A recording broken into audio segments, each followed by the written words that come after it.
All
right. My bad. Players mess up. Y'all know what it is, man. Welcome to Salt Sports. If you're not familiar with Salt Sports is the original flavor. When we talk about roundtables in the city of Houston, we know, we finna have some real conversation. I was talking to Mr. Spitz right before this. We got to start drawing some lines in the sand, but we'll talk about that. But welcome to Salt Sports, the freshest flavor in H-Town sports and all of the city, all of the country. Anybody talking about Houston sports, anything like, hey, they ain't got more flavor than sauce. You can tell them I said that, and if they mad about it, tell them to do something. But y'all know what it is, man. Hey, I am joined by a gentleman who has a special announcement, actually. Okay, and if you don't know and you haven't found out since the last stream, shame on you, because if you're not already, subscribed to his channel, then you got to figure that out. Mr. Spitz. Mr. Spitz, how you doing this evening? What do you got to say to the people this evening, sir? Man, what's up, Sauce Nation? What's up, Fox 26? What's up, everybody out there? You already know what it is, the original roundtable of Houston, you know what I'm saying? You already know what it is, it's Sauce Sports. But if you do not know, I've been telling everybody in the last couple videos on my videos on my channel, I was on the race to reach 5K. We achieved that goal. We got to 5K. I'm giving a special giveaway. So check out the video. Is the title is called 5K giveaway. Check that video to see exactly what we're giving away and how you be a part of it. Don't miss out. You don't want to miss it. So go check that video because it's not too late. Go check that video. See what you gotta do. Be a part of the giveaway. Just go and do what you gotta do, man. Look, you already know it's gonna be live. It's gonna be all that, and make it real easy on y'all because I know some of y'all used to be in them other classes back in school. It's okay, hey, as long as you got up out of here, like, as long as you did what you had to do. As long as you did your so I didn't put the link. The link is in the description. Look. Hey, not everybody got to switch classes. During the day, some folks. They stayed in that one class in the corner. It's all right. I got nothing but love for them. You know what I'm saying? Hey, man, as long as you did what you had to do. But the link to Spitz's video is in the description. You ain't got no excuse. Like, I couldn't find it. Oh, Honcho, where's it at? Or Spitz, I couldn't find it. It's in the description. So if you can, read at a, moderate level, you can find that. But again, definitely shout out to Fox 26, man. If you're watching on the app, man, much love. Definitely appreciate each and every one of y'all. If you're watching on the tube, well, you already know what you're supposed to do, man. Hit one of the buttons. Hit the like, hit the dislike, just hit a button. Just don't hit the X button. Hit any button on your screen but the X button. It might be a join button. Hit that button too. Anyway, speaking of joining, if you want more of the sauce, all day, every day, 24/7 sauce, make sure you join the Patreon, patreon.com/saucesports. And we actually had a few new subscribers, and I know some of y'all be like, well, Honcho, you didn't send me the link yet. I just saw that. I'm going to send a link after stream. Make sure y'all got that because, we do an after party after stream. We get in Discord and chop it up. Now, with all of that being said, man, there's plenty to discuss, plenty to talk about, plenty of things going on in the city of Houston, things that are going outside the city of Houston, pertaining to the city of Houston. Right. So it's I mean, I don't know where to start. I mean, do we want to, finish the housekeeping and just get the last of the dust out and do the spring cleaning and have this conversation about this guy who's no longer a part of the team, but he seemed to be taking some subtle shots and saying some things, and some other stuff has leaked, which I find very strange because I've not known depositions to leak like that. I always thought that was something that was kept under wraps, but apparently, when you're such a high-profile person, sometimes these things get out. If y'all don't know, we're talking about one former number 4 of the Houston Texans. Y'all can say his name. I'm cool on that. We'll say keep my wife's name out your mouth. I mean, maybe he need to keep the city name out of his mouth. Maybe that's the problem. But that we're gonna talk about that. No, I wouldn't be opposed to playing Will in that role if it came down to it. But that's another conversation for another place. I don't condone violence. You know what I'm saying? Hey, peace, love, and chicken grease, man. You know what I'm talking about? I don't condone violence, baby, but sometimes it's necessary. Anywho, yeah, man. So some things have come out, right? With old funky number 4. And so some questions were being asked as he was being deposed. And, for the most part, it kind of went as expected. But they asked him some things that he seemingly got a little bit of attitude. Like he was kind of annoyed. It seemed like he was not happy about these questions being asked. And it pertained to the logistics of some of his activities, right? He's posting pictures perceived to be in New York, but in reality, he's venturing 30 minutes outside of Houston. But he's a gentleman of all sorts because he brought his own towel. He always brings his own towel. A gentleman brings their own towel. Okay, I mean, look, detergent ain't cheap. Wash the claw and stuff. So he brought his own towel, so he was just kind and considerate. But some questions were asked about, hey, you're going 30 minutes out of the way to a house you don't know, with somebody you don't know. They asked him, did you know if they were licensed? He was like, I don't know. I mean, you would think that if you're in pursuit of a quality massage, they asked, hey, are they licensed? He was like, I don't know. Were they trained? I don't know. Like, you don't, look, bro, apparently I take more time skimming DoorDash than Watson does looking for a proper massage therapist, because I check in here how far away is it, even if I'm getting it delivered, how far away it is, how long it's going. I look at all the details, right? But apparently none of those things matter when you're looking for body massage services. So it is what it is. But the man questioning him asks, don't you think that's a little odd? And he's like, it can be, but it is what it is. That's one of the oddest responses that I think you can have. Like the fact that you admit it can be, but then you kind of say it is what it is. Like that brings up further questions, but we'll get into that, right? But where he seemed to get annoyed is where, when the questions were being inquired, like, what's strange? He's like, I'm not judging you. And me and Spitz were talking about this before, and like Spitz, he said, well, you are judging me, right? And then he was like, I'm serious. Well, I'm serious too. And then he goes on and the next question, I believe he pleads the fifth or whatever. But just some of the responses, his response to some of those questions was questionable.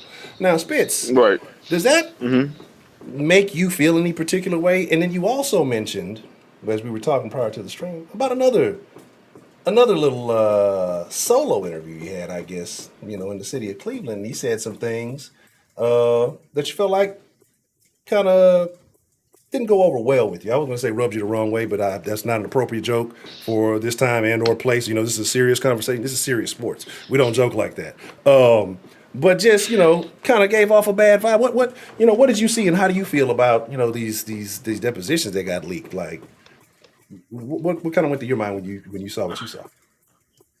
Man, just listen here. you said this. Well, we talked about this in the Discord. Like, if y'all not part of the Discord, y'all need to get part of the Discord conversation. Great conversation every single day.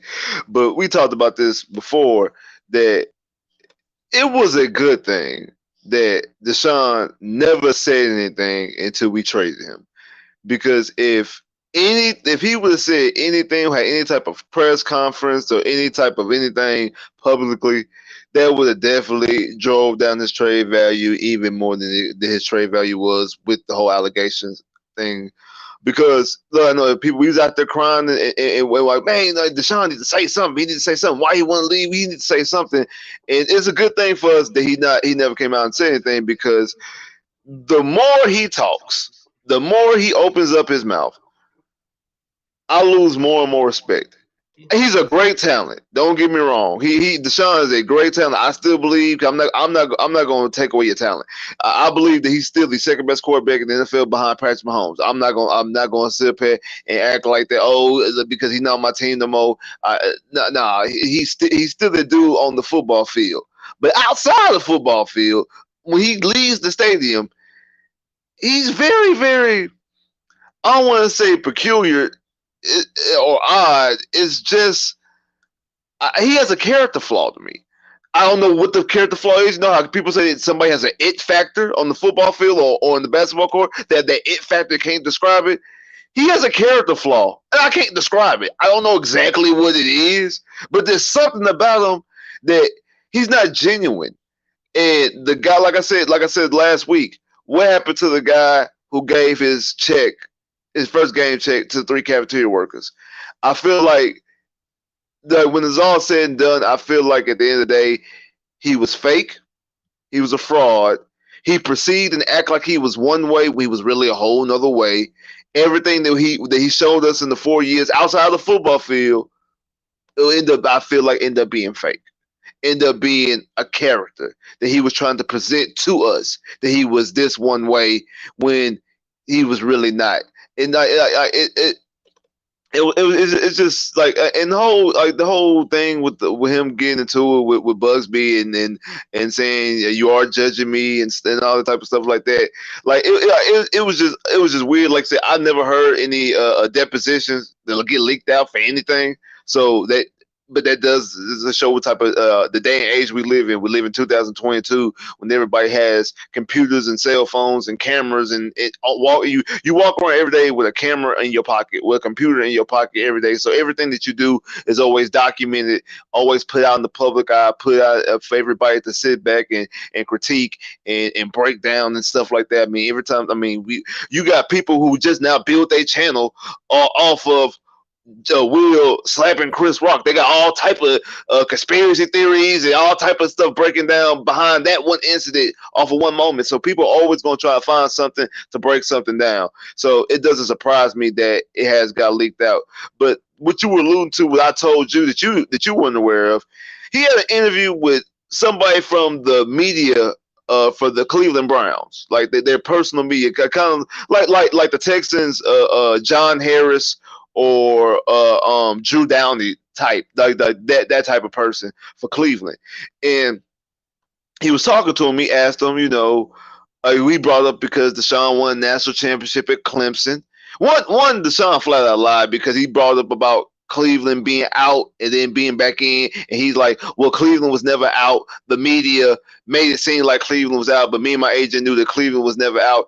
Bull. You ruled Cleveland out. It wasn't until Cleveland offered you that $230 million bag that Cleveland got back in the conversation. That's the reason why they had to offer that's the reason why they offered the bag. And then he comes up and say he didn't know about he already okayed Cleveland before he was surprised when he found out about the contract. If it wasn't about the money you got found and you were surprised about the contract, why did you need to sign a new contract? If Cleveland was okay, if you was okay with going to Cleveland, regardless of the money, why didn't you sign a new contract for? What was the purpose of getting a new bag? Why didn't even negotiate a new bag if that wasn't the reason? So right there, that's a lot. 2, he asked him about because he won a national championship in Clemson, so a college atmosphere, and talk about how the Cleveland fans are very, very passionate. passionate fan base. And Deshaun said, "Oh yes, that's what I've been looking for. Something like that, like somebody who's going to sell out the stadium every time, no matter what. We're going to sell out the stadium, and the fans are always going to be there and back the team." Hold on, wait, hold on, pause, stop the brakes, pump the brakes. Hold on, pause, bring it back, and wind it back. You gonna sit up here and say that the Texans were never sold out while you was here? The moment you was drafted, the Houston Texans sold out every game outside of the COVID year. And come on, that was the COVID year. The state, one, the NFL didn't allow people to have stadiums until midway through the season, and people were still, up in the air about going out because of COVID. So don't sit up here and lie and act like the stadium was never full. Don't do that. No, the stadium was full with Brock Osweiler. I know damn sure it was full with Deshaun Watson. So don't sit there and try to call out the fans, act like we didn't support you, bro. Like now you're lying. Now you flat out lying. I have a problem with that. That's why I say the more he opens up his mouth, the more respect I lose for him. Because now you out here blatantly lying, talking about. Now if your issues with Cal, your issue with Jack, cool, be that. The fans ain't did nothing but support you. Like I said, when I went to the season opener, even after you had the allegations, after you demanded for a trade, the majority of jerseys out there was number 4. The number 4 jersey, number 4 t-shirts. That's who was out there. Everybody, black men, white men, Hispanic men, black women, white women, Hispanic women, kids, all ages, all had on Deshaun jerseys. So don't sit up here and say, from all demographics, don't sit up here and say that we ain't support you, bro. That's a lie. That's a flat out lie. I have a problem with that. I have a true issue with that. That right there really, it really irritates me. Don't lie like that, bro. Don't do that. Don't come for the fans, bro. And I'm with you, and this is something that we brought up, a few weeks back when, before the trade was even executed. We just threw the idea out there because, and I've been saying for a long time about his character. I mean, and people, when I called him LeBron-esque and some other stuff way before, all the Hollywood allegations, and, things are starting to unravel and you're starting to see it. But like I said, about 2-3 weeks ago, we started having a conversation about if Deshaun gets up out of here, what about the thank you letter? Does it change? If he writes one, does he change? But he never wrote one. He never put one out. Have you ever heard of somebody, especially, who's had some type of tie to the city, even if you want to call it an emotional tie or, whatever it may be, with everything that's happened in the city, especially while he was here, leave somewhere and not say, hey, man, at least city of Houston, I appreciate y'all, my first NFL home, unfortunately, blah, blah, blah, just wishing anything, right?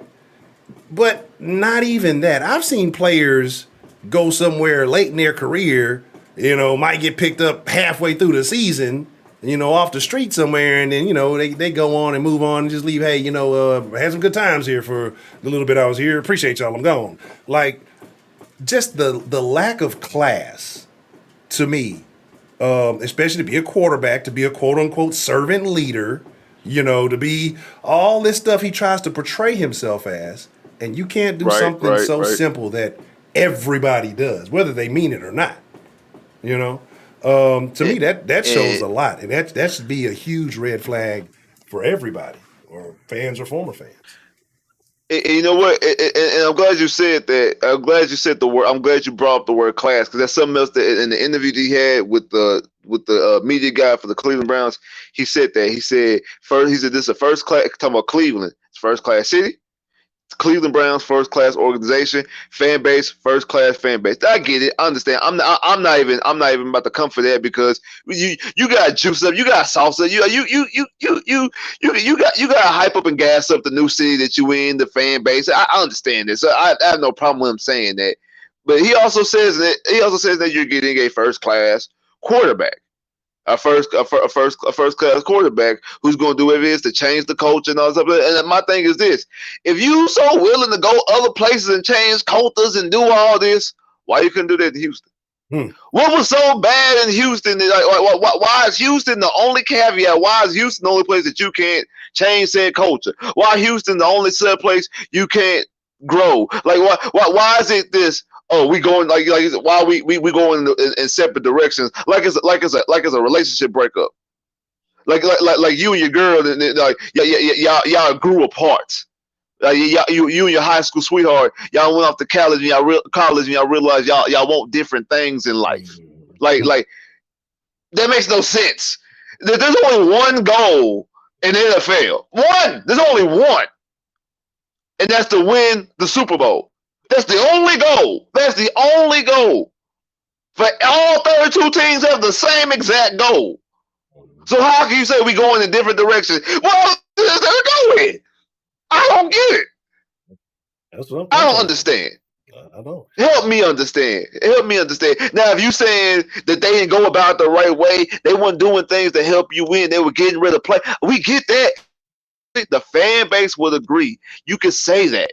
You could say, you know what, I don't feel like I could win there. They were doing things. Or if you would have said, I felt like winning wasn't a priority. If you would have said that, we all agree. That's what we've been hollering and screaming about for the past 2, 3, 4 years. Before we drafted you, after we drafted you, how we seen things was working out with Bill O'Brien. We've been saying that. Winning might not be the first thing. And this is another thing too. He could at least thank Rick Smith. Rick Smith is no longer affiliated with the Texans, but Rick Smith is the general manager who drafted him, who jumped up and traded up to go get him.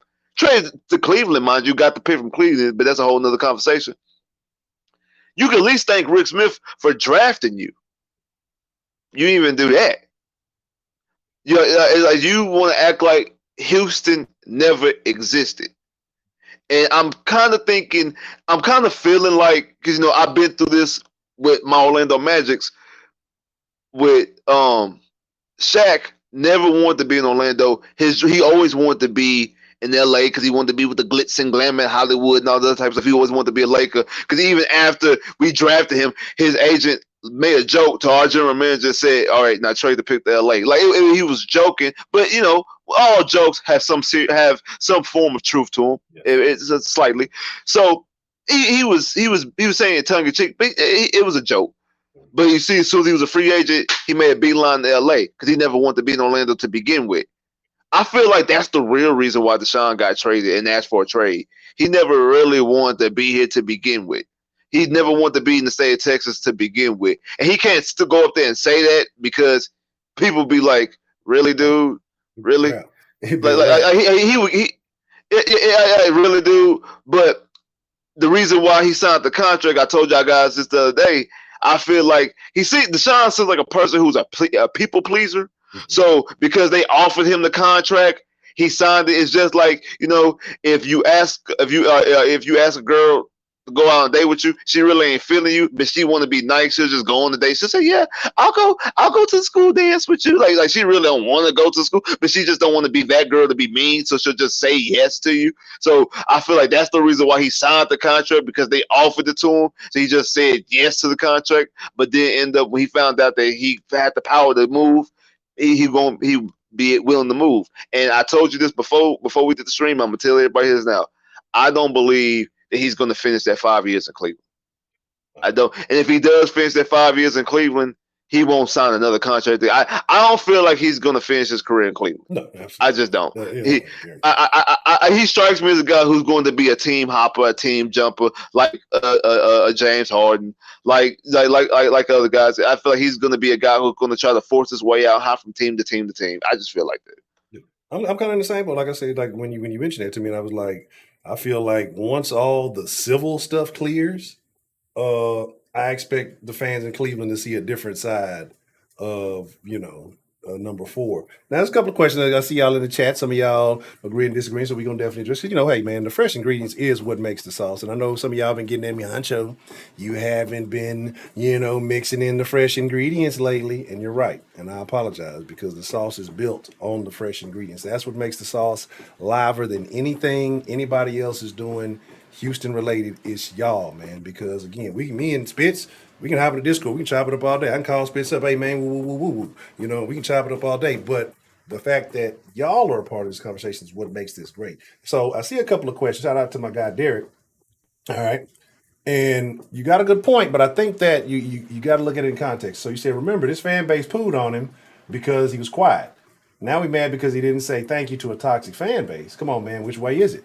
Again, whether we're toxic or not, doesn't dictate his level of class. Like that should be, as the type of person he tries to present himself, should be bigger than that. That's one, how I feel. Two, I feel like he brought the toxicity on himself. You know what I'm saying? By his behavior. I keep referring back to the Pro Bowl situation because I didn't even watch it. A lot of people referred it to me, and people who were kind of, because I was kind of already veering off the Watson train then, because I started talking about him, the branding and the Hollywood stuff. And then I want to say it was St. Louis and Wise that actually hit me to it. And they was like, man, I ain't fooling with it. He acting real Hollywood like the whole time they doing whatever they were doing, him and Vic. And then when Vic asked him, where you going to end up? Oh, hit me after the thing, I'll tell you. Like, to me, that's very dismissive of the fan base. In the same sense, where Spitz was just talking about the fan base that supported him through all of this. And I think a lot of the fan base it's still a good segment of the fan base that rocked with him through all the allegations. Now that he wasn't found, criminally involved in any of these situations.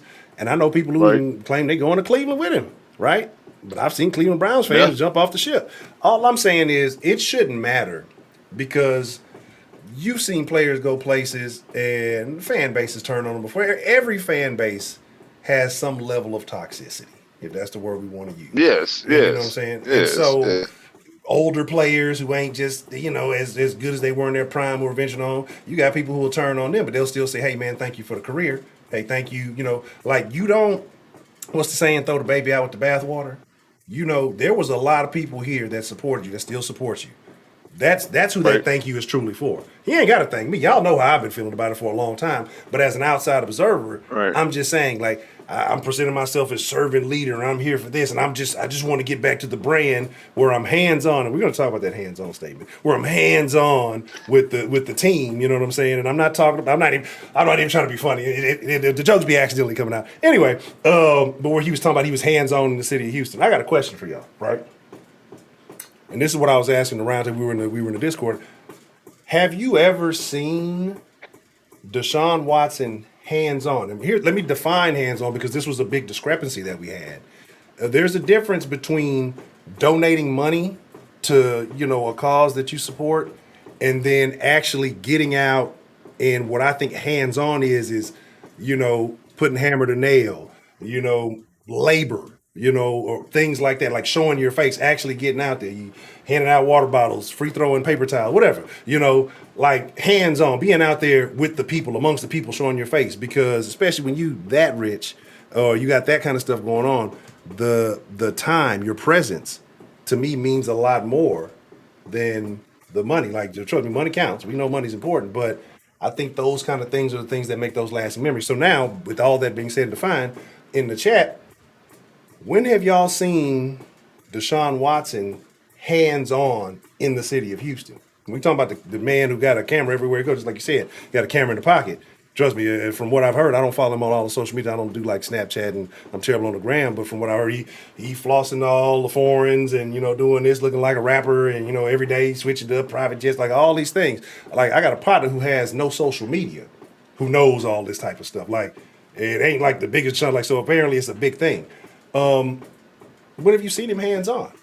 Like, when have you seen him hands-on and active in the city? Again, the classy thing to do, if you're going to portray yourself as, I'm Mr. this guy, I'm Mr. that guy, and this is the type of character I am, but you can't do the one thing everybody does when they leave or when they retire, like, you ain't even got to write it. Like, you could just say, hey, write a thank you letter so I can put out to the people. You ain't even got to mean it. It's just like the going through the motions, right? So to me, that determines his character. Like, we're his fans. The only control we have as fans is talking trash, is either supporting or being angry about it, is using the voices that we have. So we're allowed this level of toxicity. Like, it's necessary. That's all the power we can flex. We don't get to go down there and change the playbook. We don't go down there and get to make roster moves. So if we don't like what's happening, all we can do is be boisterous about it. So, like, I get it, where you're saying the fan base is toxic, but at the same time, would this fan base be just as toxic if, not for one or two things? One, wanting out, and then two, the possible allegations. Folks gonna crack jokes. That's just is what it is. Like, that's human nature. You know what I'm saying? Even though I see recently certain things are more and more off limits from joking. I didn't know there were rules to comedy, but that's a den conversation. But yeah, so that's kind of my deal on that, man. Like, so I get it, but the very least that you could do, let's say, all right, man, hey, I appreciate y'all for the time I was here. I'm chunking the deuce. I'm out. Again, this is my thing. But this is my thing. What I'm saying, Derek, is there's a difference between, hey, let me go throw some money at a printer. Hey, man, print me up these jerseys for Yates. You know what I'm saying? Make sure you get them sent over there, shipped over there, and make sure they're on time. Versus me on the print. Like, again, I don't know if he took them hands over there. Like I said, I haven't seen it. You know what I'm saying? I don't know. So let me not take away anything and over assume. I don't know if he hand delivered the jerseys. If he did, then that's probably something meaningful to those guys. But if you just say, hey, I'll donate these jerseys, you know, hey, they came from me, it's different. You know what I'm saying? It's like, yeah, the jersey's cool. They look good. We appreciate it. But it's a difference in a donation versus hands-on action. And that's what I'm saying. Like, I'm not dismissing a donation. It's important too. Money is the catalyst. But like I said, hands-on, because hands-on was the words that he used. You know what I mean? And hands-on means presence to me. That's what I'm thinking. You know what I'm saying? I'm gonna tell you this. My mama, she taught me this as a child, cause she does this every single day. No matter who anytime she sees somebody, like she don't have to know them, but she's in the store. Hey, how you doing? Like, she's always speaking to somebody, because she said you never know what said person is going through, and you never know what your kind words mean to that person over there. Yep. So for somebody that had somebody of the ilk of Deshaun Watson, who's the star quarterback of the team that's in the city, who kids want to be like people just want to meet him, people want to take pictures, whatever. If he is physically there, that means more to that person. Like, remember, he got a house from Ward done. His mom appreciate the house. I'm pretty sure Deshaun appreciate more than the house that he got to meet Warren Dunn as a kid. He ain't worried about the house. Warren Dunn. I'll watch him on TV. I'll play Madden and play with Warren Dunn. Like that means more to him. Like you got, like, that's kids don't care about the money because they're kids. Yeah. They care about, wow, Deshaun took a picture with me. Deshaun can't. That's what that's what excites them. I remember Derek Carr said the same thing about when him and his brother, when David was here in Houston, and him and Andre would come to his little Lily games. He thought that was so cool that, even though he sees Derek all the time because that's his brother, that Andre Johnson's at his little league football games. He thought his youth football games. He thought that was so cool. That's what people do.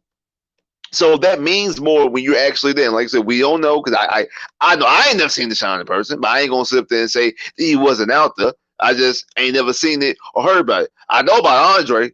I've seen videotape of Andre being at Toys R Us handing out games and toys to kids. I've seen JJ hand out boxes from HEB to people who are hungry. Like, I've seen other players. I've seen Jonathan Joseph, Kareem Jackson, and Danielle Manning handing out turkeys during Thanksgiving. I've seen this with my own eyes. Brown, baby. I ain't never seen Deshaun. And I'm not saying that he never did it. I'm not saying that. I'm just saying I ain't never seen it. This is a whole toxic fan base. Every fan base in the NFL outside of Dallas Cowboys are the exact same. Every fan base is the same. It's the same fan base across from all 31 teams outside Dallas, because they the only team, and go 0-16 and go win the Super Bowl next year. They a whole nother breed of people. Other than that, all the rest of the NFL fan bases are pretty much the same. They just root for a team. The team that they root for is differently, but the fan base from a core system is the same. And to sit there and say that they turned his back on him, they know, like I said, after all the allegations, asking for a trade, whatever, people still walk around with Deshaun Watson jerseys. Like, come on now. People still in hope that Deshaun Watson and the Texans will come to agreement and find middle ground for Deshaun to stay. There was not, people didn't turn their back. Now, you had people who did turn their back, but that wasn't the full fan base. People still want Deshaun here. So that right there is two different things. My thing, I'm not even mad at him. I just don't like the line. Don't up here act like the fan base wasn't never here when the games were sold out while you was here. Name me a Deshaun Watson game outside of COVID year that the Texans wasn't sold out. The NRG wasn't rocking. It wasn't everybody in the stands. It wasn't everybody at the tailgate. Don't sit up here and tell me that. Don't sit up here and tell me that.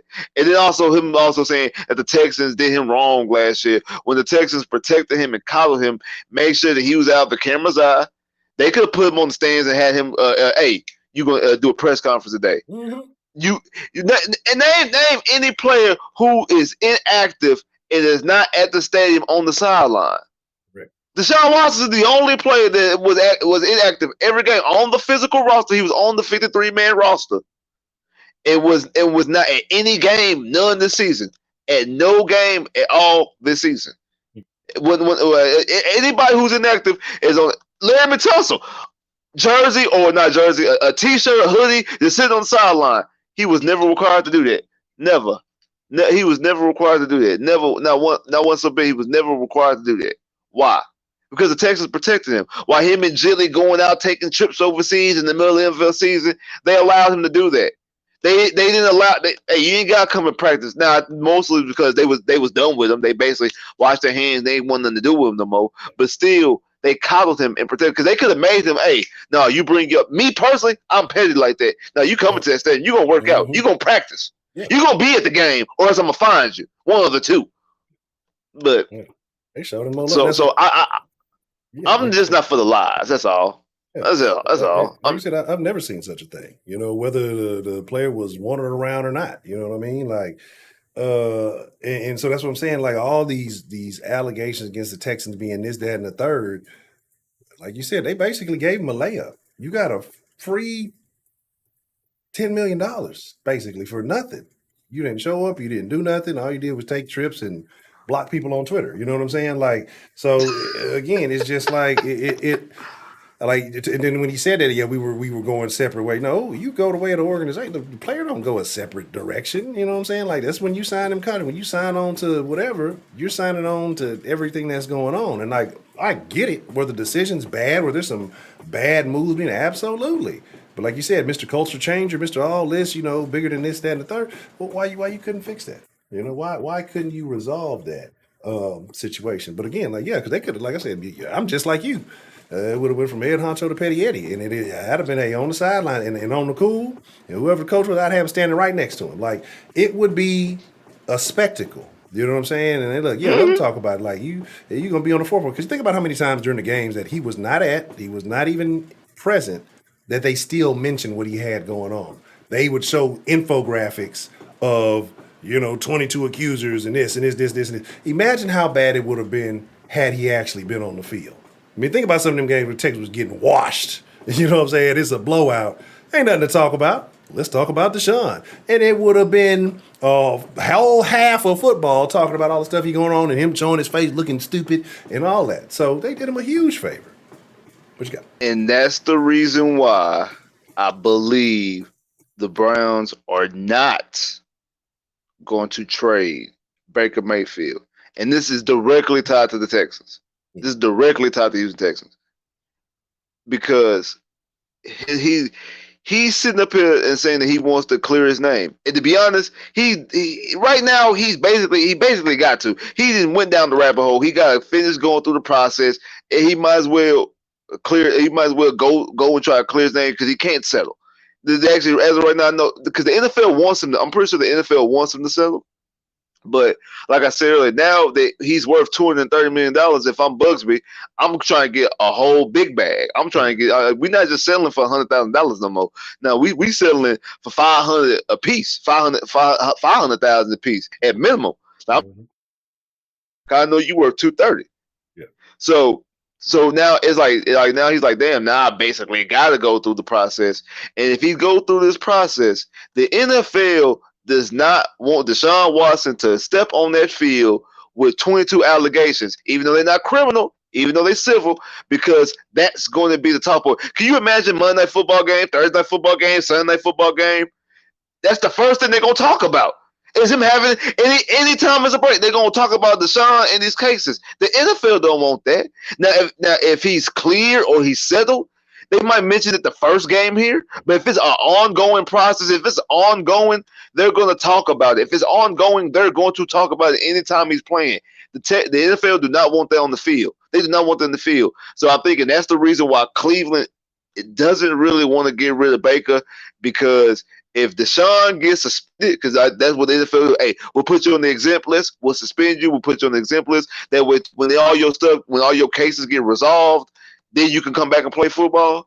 They got Baker Mayfield, and the reason why that ties directly to the Texans, because we have their 2 first-round picks for the next 2 years. So if Baker's out there instead of Deshaun, there's a better chance that the Texans draft pick is going to be a higher draft pick than with Deshaun's on the field. That's why they're directly tied to the Houston Texans. I'm all for it. Look, hey, the better the draft pick, I'm all with it, man. And also, just to kind of to piggyback off what you said, it's a brilliant point. Like I said, if this stuff ain't settled and he's out there on the sideline, who are the majority of the sideline reporters? Do you know what I'm saying? Women. Exactly. Women. And we know how a lot of women feel about these incidents, about what's going on. Imagine this man having, like you said, 22 allegations levied against him, and he's on the sideline talking to whoever may be working the game that day. Post game, he done balled out. Like you said, he's still up there. And when we're talking quarterbacks, he done balled out, had a great game, first game back, and just went off. Then he has to go on the sideline and discuss the game with some lady, and she may feel uncomfortable, or it may be awkward. People are going to respond. The narrative is going to come out. So that's an excellent point that you brought up there. You know what I'm saying? So it is what it is. Everyone's right. We were going to light him up. Yeah, absolutely, man. Let me see. It was another question I saw earlier. I want to make sure I touched on, and I may have missed it. Shout out to Luke, man.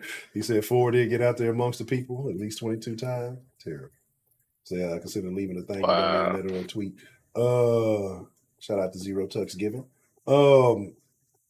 Yeah, I might have overlooked it, so I apologize. But again, if y'all got questions, y'all got comments, y'all got thoughts, make sure you drop those in there. I kind of want to segue into something, right?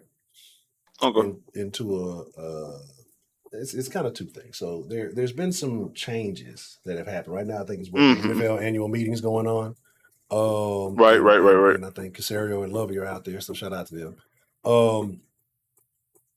Some changes have been levied out. Let's go with the change on the field first, and then we'll talk about the change on the sideline. So we know last year there was a situation with Josh Allen not getting the opportunity to get on the field to defend his honor, and got a chance to have a comeback after having a great game, and people were very upset about it. People were very mad about it. So now there's a proposed rule change to both teams get the ball no matter what in the postseason overtime. So even if team number 1 scores a touchdown, team number 2 still gets the opportunity to put points on the board. How do you feel about that, Mr. Spitz? Is it a bad idea? Is it a good idea? Is it overdue? And should it only be the playoffs, or should this be something that should be fully implemented into the entire season? How do you feel about it? I want to know where Ray and Wise is at. Where y'all at, man? I told y'all. We got on this stream right after that playoff game. I told y'all. I told both of y'all. Y'all man, waste man. Who else about waste management coming to get me? I told y'all. I knew that was gonna happen with a game like that, and that boy didn't get to touch that field. They were gonna change it, just like with the the Rams and the Saints, and they changed that rule where you could challenge pass interferences, which was stupid because no pass interferences got overturned. But when stuff happens like that, especially now, we live in a cancel culture where things get canceled. So basically, they basically people complained enough and they canceled the overtime rule. That's what they did. That's all it was. But I knew that was going to happen because both guys played too great of a football game. They both played too great of a football game for it to end like that. I think it should be throughout the whole season. But I understand it. Like they don't want to make NFL regular season games too long. I get it. I understand, but definitely in the playoffs, there's no way that you should be able to play great and not get a chance to touch the football again. Because the last time Josh Allen was on the field, his team had the lead, had a touchdown lead.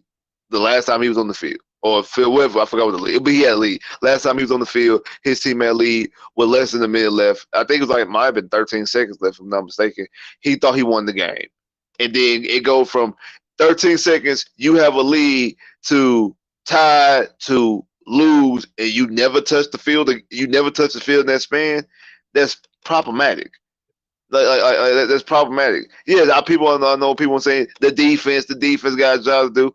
I'm not even talking about defense. I'm talking about from Josh Allen's standpoint, from the other quarterback standpoint. Us Houston fans, we've had that situation happen to us 2 years ago at Nashville against the Titans.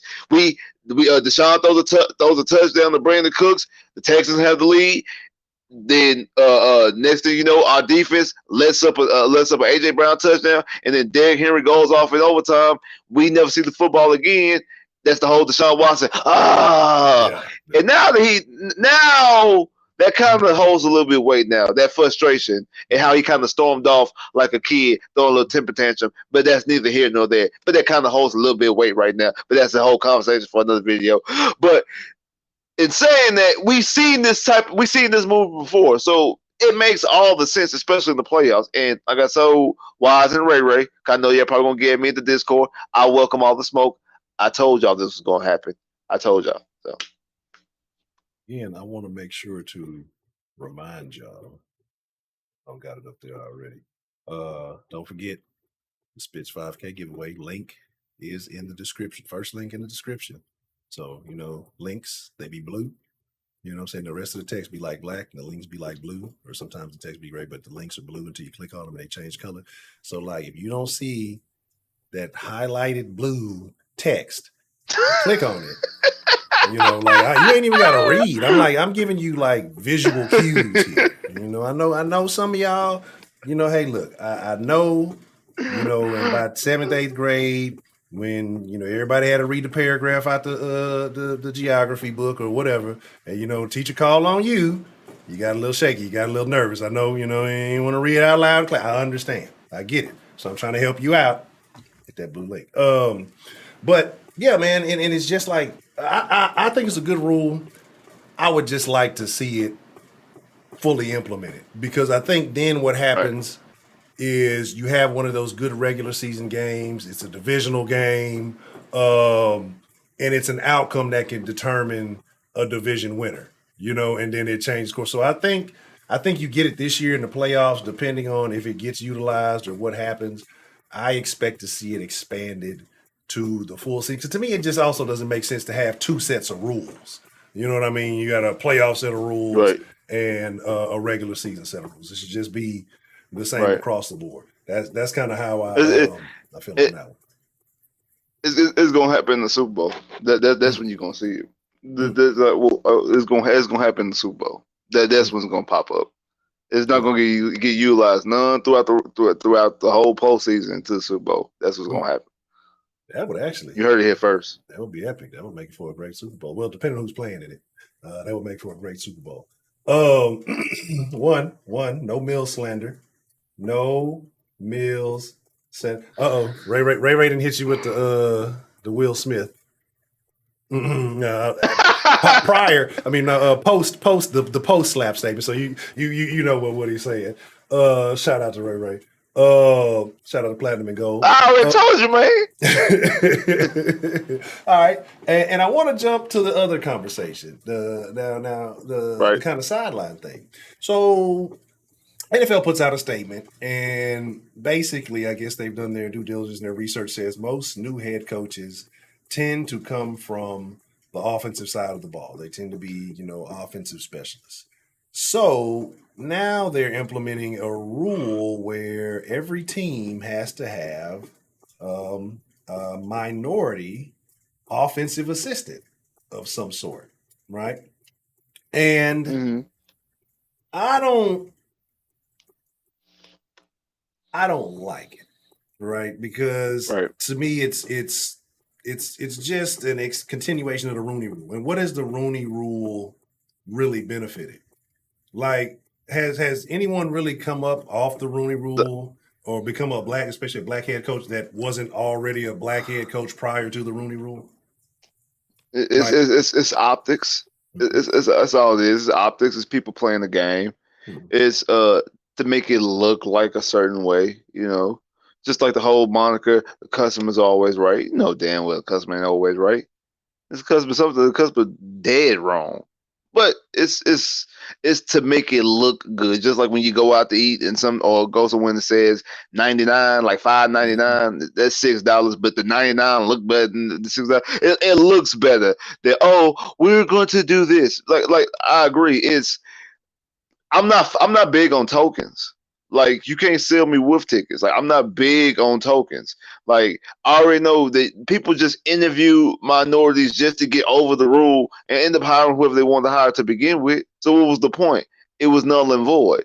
So now you're just going to start giving people offensive positions that like people who don't really want to be there. So what you're going in essence, what you're going to end up having is a whole bunch of David Culley's. What I mean by that, you're going to be hiring people who you don't really want to be in their position, and you're going to find a way to get rid of them after 2 years, after a year, whatever, and basically just give people lame duck jobs instead of actually doing something that you are either hiring the right person for the job or doing something to set your team back. And I'm not for that. Like this is football. I'm trying to win. I'm not for all the clown stuff. I want my team to be successful. I want my team to win. I want my team to hire the best guy for the job. No matter who that is. Sign the best player for the job. I don't care who that is. Draft the best player for the job. I don't care who that is.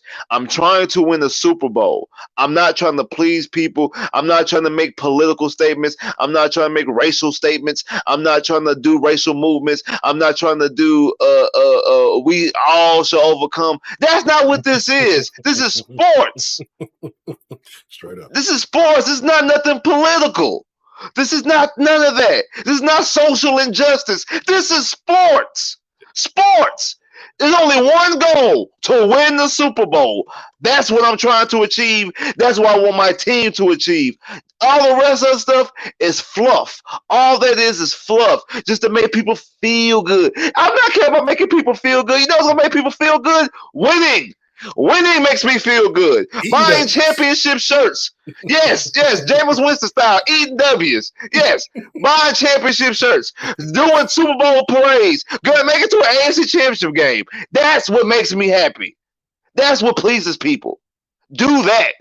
Do that first. Make that the first priority. That should be the number one priority for all 32 teams winning the chip. Point blank, period. Everything else is uncivilized. Nothing else needs to be discussed. That's a wrap. And and I'm doing my best to be cautious. This is a topic that could easily turn into the den very quickly. But I just look at it. I just look at it like, say I'm the guy that gets hired in this filler role. How do I really feel about myself? Like, or how do I know that I'm not the guy? Like, say you go to apply. You know what I mean? How do you know that the only reason you didn't get that, like the old Dave Chappelle skit where you're talking about, he's an affirmative action hire. Like I think any man, and I think this applies to women too, I think anybody worth their salt wants to be hired on their merit, period. Like I want to be hired because I know I can do this job successfully, to my utmost of my ability and, achieve. Not just like you said, I'm a space filler. Hey man, the Gatorade jug's getting low, or hey, hold this clipboard while I go over here and talk to whoever. Like, like you getting put in a position of being a peon almost. Like if it's not genuine, to me that's even worse than not having the job. I'd rather not have it, knowing that okay, this ain't the direction I'm supposed to go, than waste, like you said, 2 or 3 years of my life thinking, all right, I done got in with this organization. I'm going to be moving on up to the east side. It's going down and nothing comes to fruition. You know what I'm saying? I'm just kind of here and it doesn't benefit me. So yeah, I'm all in for the win. I'm not with the whole, let's just, let's make it look good. The optics or symbolism. I'm not a symbolism person. I'm an action person. Like, who can get it done? who can get us where we need to be. But again, a lot of stuff going on. Real quick, I want to talk about one more quick thing, right? We spent a few minutes on it. So there's been a lot of conversation around that number 3 pick, right? And I think we all know, where a certain name, albeit the namesake, originated with a lot of people talking about it. Now it seems like the whole city's talking about this name, but everybody in the city loves Sauce. I'm starting to see a lot of people mentioning Sauce at 3. I've seen some people saying it's overrated, but if you don't get him at 3, then by the time you get to 13, you won't be there. Or maybe there's another name you like at 3. But ultimately, my question is this. What do you see the Texans doing in that number 3 spot? Are they keeping it? Are they trading down? Like, are they picking a particular player? Like, what do you see happening with that number 3 pick, in your opinion? Funny thing, I'm actually glad you said this because, one, if you haven't yet, check out my last video. It's actually about Sauce Gardner. It's actually about Sauce Gardner. There's actually a breakdown evaluation of Sauce Gardner. And also, tomorrow, my first official mock draft drops tomorrow. So it's a perfect segue right into this. But this is a disclaimer, spoiler alert for my video. I don't do any trades. I'm not going to do any trades because it's kind of hard to gauge how a trade will actually break down. So I'm not just going to do any trades. But if you ask me my true opinion, I do feel like Nick Caserio is going to try to trade down from 3. I feel like he's going to try to trade down from 3. I feel like, I've been hollering about Kyle Hamilton for the longest. I think that Sauce actually is Lovey's type of guy. He's very similar to Peanut Tillman, who was in Lovey's defense in Chicago. They was at Cincinnati's pro day. People said they spotted Lovey taking Sauce to the side, talking to him one-on-one, things like that. And the moment we hired Lovey Smith, I was saying, you know what? I think if it's up to Lovey would take Sauce. Even though I feel like Kyle Hamilton is the best player in the draft, he would take Sauce. And after watching Sauce's tape, like I said in my breakdown, I feel like Sauce is the best corner in this draft. No disrespect to Derek Stingley Jr. I like him a lot. But I just feel like Sauce is that guy. Sauce is actually my type of corner. He's a very physical, handsy type corner, and he stays in the receiver's hip pocket throughout the whole route. Guy who can just cover, and just a guy who I think can get into the head of said receiver. He can get into the receiver's head and knock a receiver off his game, have a receiver being wide open, dropping his own passes because Sauce then messed him up mentally. Got in his head, played mind games with him. So I agree. I do think that taking Sauce at 3 is high, but if that's the guy that you want, I have no problem with them taking him at 3. I do think it would be a little high, but he's not making it to 13. Sauce is going to be drafted in the top 10. Like 10 might be the lowest he'll go, but I don't even know if he'll make it that low. That's why I think that maybe I can see Houston trading back with the Giants from 3 to 5, picking up some extra picks, maybe taking Sauce at 5, maybe trading one down with the Jets, something like that. Maybe trading down to. I think the prime spot really Atlanta, Carolina, and Seattle. I think one, if not 2 of those teams are going to draft a quarterback, and I can see them trying to try to jump one another because Carolina's at 6, the Falcons are at 8, and Seattle's at 9. I can see one of those teams, and Seattle has extra draft capital because of the Russell Wilson trade. I can see them trying to move up from 9 to 3 to leapfrog both of those teams. Maybe then you could maybe get a Sauce at 9, something like that. Who knows? But I really don't think they'll take him at 3. I'll be surprised if they take him at 3. I think they'll try to trade back and get him, like I said, 6, 8, 9, maybe 5, something like that to try to get Sauce Gardner. And I mean, I'm basically 100% in agreement with you. Like, I feel like they are going to try to trade back. I feel like they are valuing, assets more so. You know what I mean? I think Right, that right, right, helps right, expedite this turnaround. Um, right, and I'm kind of in the same boat. Like, I think you got to be careful. I've seen some people saying the Giants and the Jets are interested in, so I don't know, that much. I haven't looked into what their needs are. I don't know if that is one of their primary needs. Um, but the fact that Sauce is a little bit of a taller corner, I want somebody at least 6 feet. Like, to me, I feel like that's what we've been lacking. Taller core I'd like to see. I'd like about to almost right, emulate old Legion of Boom if we could. Something. I mean, it's going to take a lot of pieces, but that's something I felt like even when we got Lonnie, that's something I was hoping for out of him.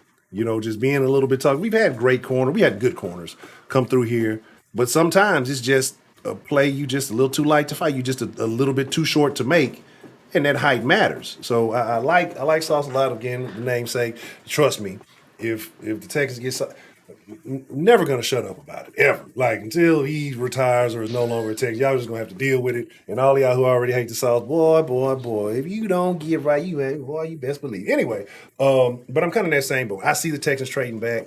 I agree. I don't see him. I don't see him getting close to 13. But I could also see that scenario where you mentioned because I feel like there's gonna be some hype behind. I feel like Malik's pro day got some people a little hype. You know what I mean? And I think maybe that kind of ignited his stock a little bit. So I wouldn't be surprised if, somebody wants that number 3. If he's available, they'll right, trade a decent haul for it. So I right, ultimately hope that Sauce does end up, but I see the 3 pick itself. I feel like the Texans trade back, trade out of that, and right, then, go from there. But I would definitely love to see some secondary. I'd love to see that in the draft. Get a nice young core that can kind of grow together, but they're talented. We'll see what happens with it. But let me know. If you in the chat, real quick, because y'all are the fresh ingredients. If you are in the chat, let me know what y'all think the Texans do with that number 3 pick. I see Mr. Hardy saying all mock drafts got the Jets taking him. Tyrannical say Kyle at 3, and George Karlaftis, I'm familiar at 13. Okay. Jalen Green. Oh, well, that's DeMarcus. DeMarcus. I forgot you even came into this. Again, and I know I said we was going to talk about the Rockets taking, but it's almost about that time, and that's another conversation we'll But get no, but into. speaking of Jalen Green, did you see him put that ball on that poster? Jalen Green. I don't know if they make like if nothing else, and I'm not saying he can't shoot and do all the other stuff. Like I'm saying he got a mid range, all that. Like if nothing else, bro. And this is one of the things I said why I was excited to get him. It's like even if they're not good as a whole, you're gonna get amazing highlights out of this squad. And like Jalen's hops are ridiculous. I didn't realize like he had hops like that. But then it turns around and makes me mad because he put up such a terrible performance in the dunk contest. Like to know I you was got about to say springs that. like Like, this, what like was it? yeah, then you just do this. Like, come on, man, you got better in-game dunks than you planned for the doggone dunk contest. I mean, just that dunk, some of the alleys that he catches, like that just look. It was like there's no way you're supposed to catch that. I remember early in the season, it was a pass that almost went out of bounds, and I think that's what put a lot of people on notice. It almost went out of bounds, and he jumped up and caught it like one, but he got so high up like just Right, catching that pass and keeping around, it's ridiculous. Like I say, he's a athletic freak. But I feel like he does need a little bit of weight, and I'm hoping that doesn't, you impair him. But if anything, you get a little muscle, you might add to his springs if it ain't too much weight he putting on. He just need to get a little bit more solid because he's very right. light in the pants right now. That's kind of my only thing. But yeah, that was ridiculous. And I saw that I watched that about 10 times in a row. Like, am I tripping? What? So yeah. But Sengun, I said that in the beginning too. For y'all talking about Sengun, I said that immediately after the draft that Sengun was the most pro ready player that they got out of that draft. You know what I'm saying? And he's proven me right on that. Like Sengun, when it's all said and done, If he keep moving like he moving, he could be something real special. I'm not gonna go over the top with any statements, but he can be something real special. But he's 100% legit. But with that being said, it is about that time. So I want to say shout out to all of our Sauce Nation, wherever you may be. And I know we didn't do our Sauce Nation roll call early on, so if y'all want to drop that as we get to conclude the stream, make sure y'all hit that like button. Okay, make sure you go check out the Spitz 5K giveaway. I'm not gonna say it again. If you next time I have to say it, I'm gonna be on your front post. You're gonna have to smell my cologne. Mr. Spitz, anything on your mind? Anything you want to say to people Mr. before we get up out of here? Miyagi. Yeah, hey, that is. Issy in the rest of the that's Issy, my favorite. Well, Issy, I got a couple favorites. But anyway, go ahead. what you got there, Mr. Spit? Yeah, man. Hey, appreciate y'all shouting out, man. Appreciate all y'all checking us out, Sauce Nation. Shout out to Sauce Nation. Shout out to Honcho. Shout out to everybody at Sauce. Shout out to Fox 26. Like I said, man, check out that 5. Don't miss the 5K giveaway now. I ain't gonna let you check out what we giving away, how you can be a part of it. It's not too late. Anybody, it's not too late. Check out how to be a part of it and be a part of it. Also check out, like I said, the Sauce Garden video. And my first official mock draft will come out tomorrow. I know a lot of people been asking me about it. A lot of people been waiting on it. I put a lot of time into it. So check out that video tomorrow. Sauce Nation, let's get it. But y'all know better than ask me about mocking anything. I ain't look. Okay, I'm gonna just start hitting random buttons and stuff. But definitely looking forward to that. Again, come on, man. If you rocking with the sauce, I know we may not be 100% simpatico in personality, but I mean it's something in the sauce that you like. So I feel like y'all got some personalities that may be similar because we do stuff a little different on this side. I like free stuff. I like giveaways. I like trying to win stuff. So if y'all don't get hit that link. So check out that 5K giveaway. I'm gonna talk about y'all. Next stream, I'm gonna ask how many people went, how many people watched the video, and if you ain't do it, you're not gonna like what's gonna happen because next stream, I got some things going on in the background. Next stream, well, at least the next Tuesday stream, I'm gonna try to get y'all some action this week. It's gonna be a little bit more fun. It's gonna be a little bit more interactive. Again, just make sure y'all tune in. With that being said, shout out to Fox, shout out to everybody at Fox, man. We definitely appreciate each and every one of y'all, man. Shout out to Sauce Nation. Hey, man, the greatest nation is Sauce Nation, baby. So we definitely thank y'all for being a part of it. Hit that like button, hit that subscribe button, hit that. If you like, man, I've been subscribed, Honcho, for a long time, so I don't have to subscribe. Well, unsubscribe and resubscribe. Show how loyal you really is. But with that being said, we chugging up a deuce. Hey, we ain't gonna ever do you dirty like them old quarterbacks out there, man. Sauce is forever. We rocking with y'all. Y'all be cool like y'all be cool, but most of all, y'all stay saucy. Shout out to Mr. Spitz. Shout out to the rest of the round who couldn't make it this evening. Y'all be cool like y'all be cool. We out.